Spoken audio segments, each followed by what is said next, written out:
오늘은 4월 24일 목요일입니다. 성령님께서 당신을 통해 기도하실 때라는 제목입니다. 성령님께서 당신을 통해 기도하실 때. 말씀은 유다서 1장 20절입니다. 사랑하는 자들아, 너희는 너희의 지극히 거룩한 믿음 위에 자신을 세우며 성령으로 기도하며. 다시 한번 읽겠습니다. 사랑하는 자들아, 너희는 너희의 지극히 거룩한 믿음 위에 자신을 세우며 성령으로 기도하며. 다시 말하면 성령으로 기도하는 것이 우리 자신을 거룩한 믿음 위에 세우는 것이다 라고 말씀하고 있습니다. 성령 안에서 기도하거나 또 성령으로 기도하는 것은 두 가지로 나뉩니다. 당신의 영으로 기도하는 것, 즉 방언으로 기도하는 것과 성령의 능력으로 기도하는 것입니다. 오늘의 본문 9절에서 우리는 성령의 능력으로 기도하라고 지시를 받았습니다. 그러나 고린도전서 14장 14절에서 바울은 내가 만일 방언으로 기도하면 나의 영이 기도하거니와 나의 마음은 열매를 맺지 못하리라 라고 설명합니다. 이는 당신의 영으로 기도하는 것, 즉 방언으로 기도하는 것을 의미하며 하나님과 더 깊은 영적인 수준에서 교제하는 수단입니다. 그리고 로마서 8장 26절에서는 성령 안에서 기도하는 또 다른 차원을 봅니다. 이와 같이 성령도 우리의 연약함을 도우시나니 우리는 마땅히 기도할 바를 알지 못하나 오직 성령이 말할 수 없는 탄식으로 우리를 위하여 친히 간구하시느니라. 이것은 방언으로 말하는 것이 아닙니다. 성령님께서 우리를 위해 탄식으로 중보하시는 것입니다. 이는 말로 표현할 수 없는 깊고 진심 어린 표현입니다. 네, 여러분 이해하셨나요?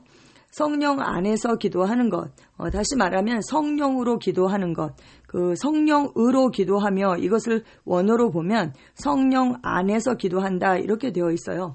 그러니까 성령으로 기도하는 것은 두 가지가 있는데 하나는 내가 어떻게 보면 주체가 나예요. 그래서 나의 영이 방언으로 기도하는 것입니다. 예, 이것은 우리가 하나님과 더 깊은 영적인 수준에서 교제하게 하는 수단이다. 그런데 우리가 방언으로 기도할 때에 또 다른 차원이 있는데 그것은 성령님께서 주체가 되셔서 성령이 우리의 영을 통해서 말할 수 없는 탄식으로 성령님께서 친히 간구하시는 그런 기도가 있다는 것입니다. 이것은 아주 말로는 표현할 수 없는 정말 깊은 그런 기도다라고 말씀하고 있는 것입니다. 당신이 말을 잇지 못하고 당신의 영이 신음과 같은 그런 깊은 한숨으로 가득 찬 그런 순간을 경험해 본 적이 있습니까? 그렇죠. 깊은 아주 속에서 나오는 그런 바로 그때가 성령님께서 당신을 대신해서 중보하실 때입니다. 물론 이것도 방언으로 하는 거죠. 이런 일이 일어날 때 당신의 영이 자유로워질 때까지 계속 기도하십시오. 이러한 종류의 기도는 그 성령의 능력으로 하는 그런 기도는 매우 강력합니다. 방언 기도는 성령님께서 당신의 이해를 뛰어넘는 상황에 대해 말씀하실 수 있게 합니다. 방언 기도는 그리스도 안에서 항상 승리하는 삶을 살기 위한 신성한 전략입니다. 또한 성경은 당신이 방언으로 기도할 때 통역의 은사를 구할 수 있다고 그렇게 말씀합니다. 이는 당신이 기도한 내용을 번역한다라는 그런 의미가 아니라 당신이 기도하는 내용에 대한 통찰력을 얻는다는 그런 의미입니다. 네.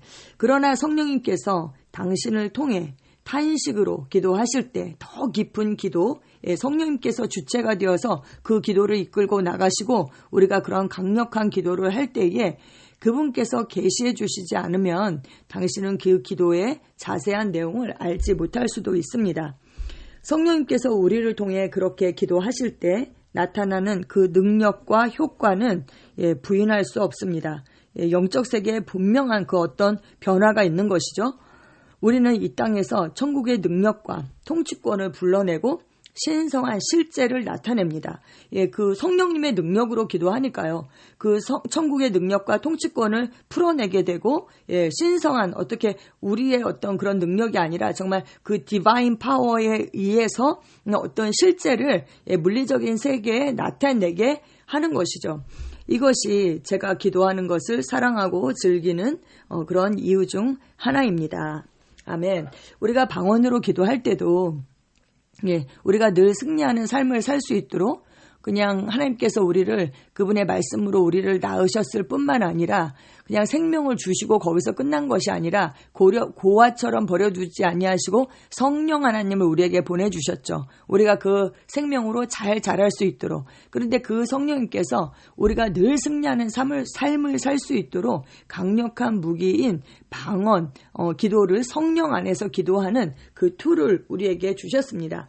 그래서 우리가 이 방언 기도를 할 때에 우리의 영이 활성화되고 영으로 기능하게 되고 그리고 또 어떤 항상 승리하는 그런 삶을 살 수 있게 되죠. 그리고 기도할 때에 우리는 비밀을 말하는데 그게 삶 가운데 나타나서 그 기도하는 내용에 대한 통찰력을 우리가 얻게 그렇게 됩니다. 그래서 우리가 그 내용은 알 수가 없지만 그것이 실제가 되어서 삶에 나타났을 때 그것을 알게 되고 또 하나님의 지혜가 우리를 통해서 풀어지게 되는 것이죠. 그래서 그 통찰력으로 말미암아 우리가 늘 성공하는 삶, 좋은 성공을 하는 그런 삶을 살게 됩니다. 그런데 또 한편으로 우리가 그렇게 방언으로 기도할 때 성령님께서 우리의 영을 통해서 정말 탄식으로 중보하시면서 능력 있는 그런 기도를 하실 때가 있는 것입니다. 그렇게 할 때에 천국의 능력과 통치권이 풀어지게 되고 신성한 실제를 나타내게 된다라고 이렇게 말씀하고 있습니다.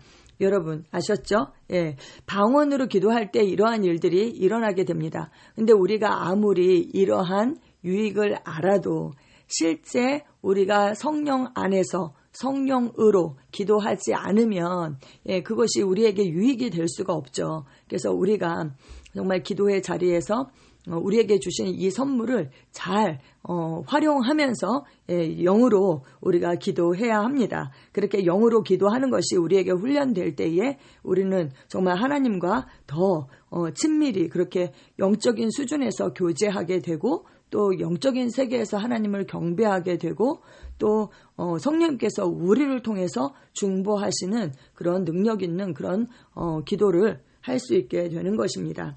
그래서 예배소서 6장에 보면 전신갑주에 대해서 나오잖아요. 그 전신갑주에 대해서 6가지 전신갑주에 대해서 쭉 설명을 하고 마지막으로 18절에 모든 기도와 간구를 하되 항상 성령 안에서 기도하고 이를 위하여 깨어 구하기를 항상 힘쓰며 여러 성도를 위하여 구하라 이렇게 말씀하고 있습니다. 예, 성령 안에서 성령으로 우리는 기도하는 자들입니다. 고린도전서 14장 2절에 방언을 말하는 자는 사람에게 하지 아니하고 하나님께 하나니 이는 알아듣는 자가 없고 영으로 비밀을 말함이라 이렇게 말씀하고 있습니다. 우리는 영으로 방언으로 기도함으로 그 하나님의 그 신비 하나님이 몰라서 신비가 아니라 우리가 그것을 알지 못하기 때문에 신비인 것이죠. 그래서 그 신비를 말함으로 말미암아 그것이 우리 삶 가운데 나타나게 합니다. 아멘.